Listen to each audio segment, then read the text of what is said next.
ብቻ ነው የኔ ስልክ እምቢ ብሎኝ ማለት ነው። ዋው ምን ሆነልሽ? እስቲ መስክሪላቸው። እሺ ተባረክ።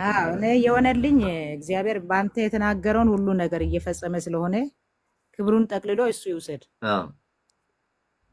አሜን። የሆነልኝ 3 ነገር ነው የሆነልኝ። አንደኛ የስራ እድገት ታገኛለች ብለኸኝ ነበረ። እሺ የስራ እድገት ብለኸኝ ነበረ።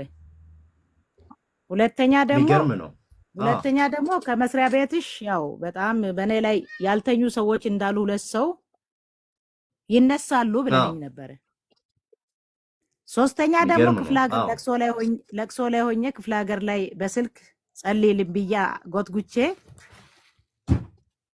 ጸልይልኝ ነበረ። ያው አደጋ ምናምን ብለም አንስተ ነበረ። ለወንድሞችም ጸለይክላቸው። ለነም ያው አደጋ እንዳለና እግዚአብሔር እንዳስመለጠ ተናግረሃል። መንገድ ላይ የገጠመኝ ትላንትና አደጋ ነበረና አስታውሳለሁ። የአባታችሁ ስም ጠርቼ ነው ጸለይኩላችሁ። የአባታችን ስም ጠርተ የወንድማችን ስምም ጠርተ የእንጀራ እናት ልጅ አለች እሷ ስምም ዘሪቱ ብለ ዮሐንስ ብለ ዮሐንስ ማለት መጨረሻ ወንድማችን በአባት እንገናኝ ማለት ነው። እና ከአባታችን ጭምር ስም ጠርተ ነው እና የገረመኝ በጣም ገረመኝ ደነቀኝ። ካልካቸው ከ3ቱ ነገር ሁሉንም በቃ እግዚአብሔር ፈጽሞ ነው ያየሁት።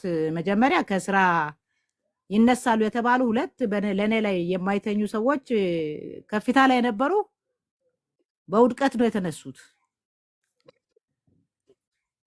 የሚገርም ነው። በጣም እግርግር ስሬ እየተከታተሉኝ ሲወጉኝ የነበሩ ተነስተዋል። ዝቅ ብለው ካሉበት ከፍታ ዝቅ ብለው ነው የተወረወሩት። ሌላ ጋር ነው የሄዱት። የሚገርም ነው። የስራ እድገትም ብለሃል። የስራ እድገት